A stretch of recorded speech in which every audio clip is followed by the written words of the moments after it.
இந்த video machine வாங்க போகிறவங்களுக்கு எனக்கு தெரிஞ்ச டிப்ஸு கொஞ்சம் சொல்கிறேன். மிஷின் வாங்கிறதுக்கு முன்னாடி உங்களோட பட்ஜெட்டு ஃபஸ்ட்டு, ரெண்டாவது வந்து உங்களோட தேவை.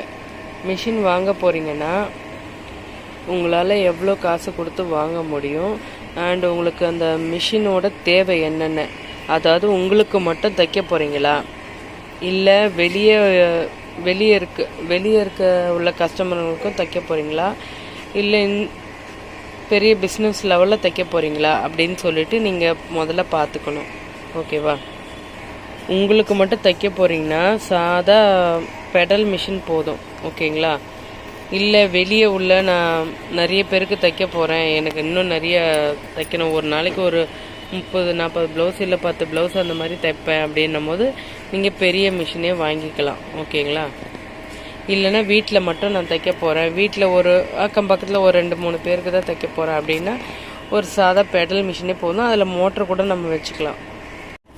நம்ம மிஷினில், இந்த பெரிய மிஷினில் வந்து இந்த ஃப்ரண்ட்டில் இந்த ஆப்ஷன் இருக்குதுல்ல, இது வந்து நம்ம நார்மல் பெடல் மிஷினில் இந்த சைடில் வரும். இந்த ஆப்ஷன்லாம் அங்கே சைடில் கொடுத்துருக்கோம். ஓகேங்களா? நெக்ஸ்ட்டு இந்த ஊசி எப்போவுமே நம்ம மறுபடியும் ஃபிக்ஸ் பண்ணும் போது சரியில்லை, ஊசி மாற்றணும்னா இப்படி நல்லா மேலே தூக்கிட்டு நீரில் இப்படி கழட்டி ஊசியில் இந்த இடத்துல வந்து ஒரு நீட்டாக லைன் இருக்கும். ஓகேவா? இதில் பெண்டு லைன் இருக்கும், தெரியுதுங்களா? இதில் வந்து பெண்டாக இருக்கும், இது வந்து நீட் லைனாக இருக்கும். இந்த பெண்டாக இருக்கிறது வந்து இந்த சைடு பார்த்தா மாதிரி இருக்கணும். ஓகேங்களா? இந்த பெண்டாக இருக்கிறது வந்து இந்த சைடு பார்த்தா மாதிரி இருக்கணும். இப்படி நல்லா மேலே நல்லா ஹைட்டாக வச்சு இந்த லைட்டாக திருப்பி வைக்கணும், டைட் பண்ணணும்.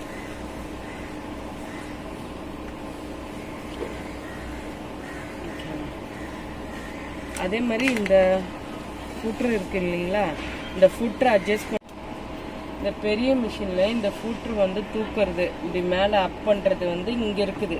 ஓகேங்களா? அப்படி போடுங்க. இந்த ஃபுட்ரு வந்து இப்படி தூக்குறதுக்கு இங்கே இருக்குது. நான் இதை வந்து இந்த தொடையை வச்சு இதை ஹேண்டில் பண்ணுவேன். ஓகேங்களா? ஆனால் இதே சின்ன பெடல் மிஷினில் வந்து இங்கே பேக்கில் இப்படி தூக்குற மாதிரி இருக்கும். அதுக்கு ஒரு இது கொடுத்துருப்பாங்க. ஓகேவா? பேக்கில் தூக்குற மாதிரி இருக்கும். நெக்ஸ்ட்டு வந்து இது தையல் வந்து அட்ஜஸ்ட்மெண்ட் பண்ணுறது. நார்மலாக இந்த தையல் அட்ஜஸ்ட்மெண்ட் பண்ணுறது சின்ன பெடல் மிஷினில் வந்து இப்படி ரவுண்ட் கொடுத்து இப்படி கம்பி மாதிரி இப்படி கொடுத்துருப்பாங்க, நீட்டாக ஏற்றுறதும் இறக்குறதுமா. நம்மளுக்கு வந்து இந்த திருப்புற மாதிரி கொடுத்துருக்காங்க. இதில் நார்மல் ஸ்டிச்சிங் வந்து 2.5 தான். ஓகேங்களா? 2.5. இந்த 2.5 வச்சு தைக்கும் போது நார்மல் ஸ்டிச்சிங் விழும். அப்போ நம்ம கரெக்டாக இருக்கும். இல்லை இதை விட கம்மியாக போனீங்கன்னா ஸ்டிச்சஸ் விழும், ஆனால் அது வந்து நம்மளுக்கு பிரிக்கிறதுக்கு வந்து கஷ்டமாக இருக்கும். மீடியம்ன்றது 2.5 தான். ஓகேங்களா? அதுக்கு மேலே போனீங்கன்னா ரொம்ப பெரிய தையெல்லாம் விழும். அதாவது இந்த ரெடிமேட் ட்ரெஸ்லாம் வருது இல்லைங்களா, அவங்க வந்து அந்த மாதிரி ஸ்டிச்சஸ் வச்சுருப்பாங்க. ஏன்னா கடன் தச்சு முடிக்கணும் அப்படின்றதுக்காக அந்த ஸ்டிச்சஸ் பெருசாக வச்சுருப்பாங்க, 4, 5 அப்படின்னு சொல்லிட்டு. நம்மளுக்கு மீடியமாக தைக்கிறதுக்கு வந்து எப்போவுமே 2.5 தான் வைக்கணும். ஓகேங்களா? இந்த மிஷினில் வந்து டைமருக்கு, அதாவது ஸ்பீட் அட்ஜஸ்ட்மெண்ட் பண்ணுறதுக்காக இங்கே கொடுத்துருக்காங்க. இது speed plus or minus, speed கண்ட்ரோலுக்காக இது கொடுத்துருக்காங்க, வேறு எதுவும் இல்லை. நெக்ஸ்ட்டு வந்து நூல், இந்த த்ரெட்டு வந்து புதுசாக நீங்கள் இது பண்ணுறீங்கன்னா த்ரெட்டு வந்து இந்த மிஷினில் நூல் சுற்றும் போது எப்படின்னா இந்த ஃபுட்ரை வந்து மேலே அப்படி தூக்கிட்டு தான் நம்ம நூல் சுற்றவே ஆரம்பிக்கணும். தூக்கிறதுக்கு இங்கே சின்னதாக இந்த மாதிரி கொடுத்துருக்காங்க. ஓகேங்களா? நார்மலாக இதை தூக்கிட்டு தான் இங்கே வந்து இது பண்ணணும், இல்லைன்னா ஊசி உடஞ்சிரும். ஓகேவா? இப்போ நூல் சுற்றுறதுன்னா நார்மல் அந்த பெடல் மிஷினில் நீங்கள் நூல் சுற்றணுங்க, இந்த மாதிரி ஒரு கம்பியோ ஏதோ ஒன்று இப்படி விட்டுட்டு இந்த இதில் தான் சுற்றுவீங்க. ஓகேவா? ஆனால் இதில் இந்த மிஷினில் எப்படின்னா இதுலேயே நீங்கள் மிஷின்லேயே சுற்றிக்கலாம்.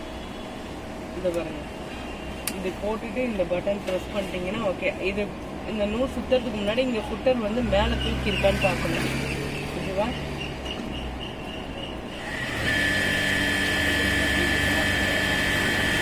இதுலேயே சுற்றிடலாம். நெக்ஸ்ட் இதை எடுத்துட்டு இந்த பாபின் எடுத்து இப்படி கட் பண்ணிக்கலாம். ஓகேவா? இப்போ இந்த ஃபுட்ரு வந்து கீழே இறக்கிக்கலாம். நூல் சுற்றும் போது கவனமாக இந்த ஃபுட்ரு மேலே இருக்கிற மாதிரி பார்த்துக்கோங்க. நெக்ஸ்ட் வந்து இப்போ இந்த நூல் சுற்றிட்டோம். இது வந்து நம்ம எப்படி இது உள்ளே இன்செர்ட் பண்ணுறதுன்னா இங்கே உள்ளே பாருங்கள். ஓகேவா?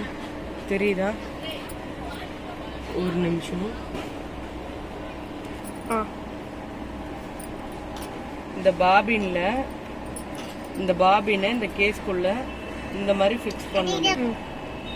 இந்த பாபினை இந்த கேஸில் இந்த மாதிரி ஃபிக்ஸ் பண்ணுங்க. நூல் வந்து இப்படி நம்மளை பார்த்தா மாதிரி இருக்கணும். இப்படி வர்றது வந்து நம்மளை பார்த்தா மாதிரி இருக்கணும். ஓகேவா? இந்த கேஸை இந்த ஹோல்ஸ் இதுவும் நம்மளை பார்த்தா மாதிரி இருக்கணும். இந்த பக்கமாக இந்த நெட்டு வந்து அந்த பக்கம் இருக்கணும். இது நம்மளை பார்த்தா மாதிரி இருக்கணும். இருக்கும்போது இப்படி போடணும். தெரியுதுங்களா? நல்லா ஒரு நிமிஷம்.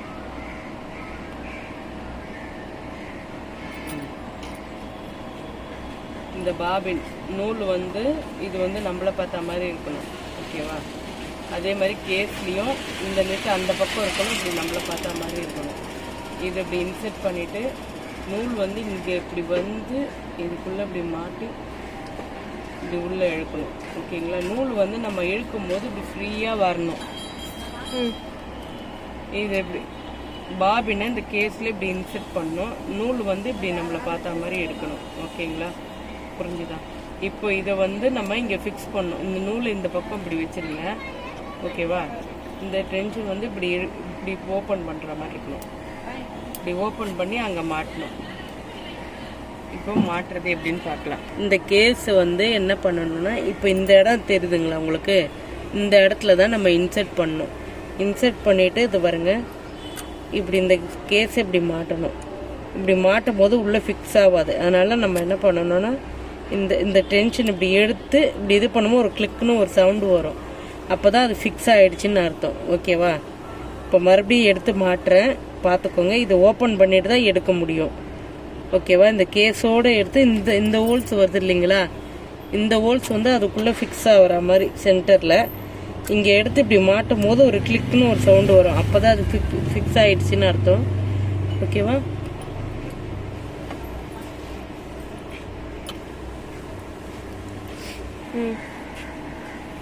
இந்த த்ரெட் இப்போ இன்செர்ட் பண்ணுறதை பார்க்கலாம்.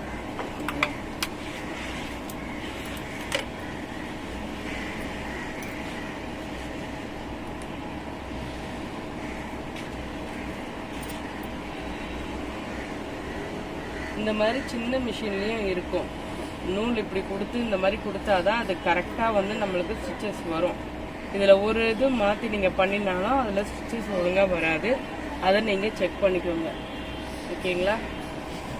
இந்த மாதிரி எதில் நூல் விட்டு பண்ணணுமோ அதில் பண்ணிடணும்.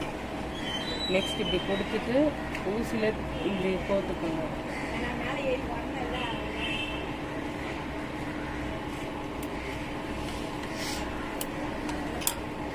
எட்ஜஸ் அப்படி கட் பண்ணிங்கன்னா கொஞ்சம் க்ளீனாக பண்ண முடியும். இப்போ நூல் இப்படி எடுத்துட்டு நூல் இப்போ அடியில் நம்ம கொடுத்தோம் இல்லைங்களா பாபினில், அந்த நூல் மேலே வர்றதுக்கு என்ன பண்ணணும்னா இந்த மாதிரி மேம் இப்போ வந்து நம்ம ஊசியிலே நூல் கோத்துட்டோம். ஓகேங்களா? இப்போ நம்ம பாபினில் போட்டிருந்தோம்ல அடியில் பாபினில் நூல், இப்போ அந்த நூல் வந்து இங்கே உள்ளே இருந்து மேலே எடுக்கணும். அதுக்கு என்ன பண்ணணும்னா இந்த வீல் இப்படி சுற்றணும். நம்ம மேலே இருக்குல்ல இந்த தலையை இப்படி இந்த ஃப்ரண்ட்டில் நம்ம இப்படி சுற்றும் போது அந்த நூல் வந்து இப்படி மேலே இடும். ஓகேங்களா? இப்படி மேலே வரும். இந்த ரெண்டு நூலும் சேர்ந்து இப்படி எடுத்த பிறகு தான் நம்ம ஸ்டிச் பண்ண முடியும். ஓகேவா? மிஷினில் இப்படி ரெண்டு நூலும் இப்படி இருக்கணும். இதுக்கப்புறம் தான் நம்ம துணி வச்சு இங்கே ஸ்டிச் பண்ணணும்.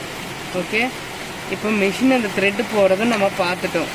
நெக்ஸ்ட்டு வந்து என்னென்னா இந்த மிஷினில் நம்மளோட நார்மல் பெடல் மிஷின் வந்து இந்த மாதிரி ஹோல்ஸ் இருக்கும்.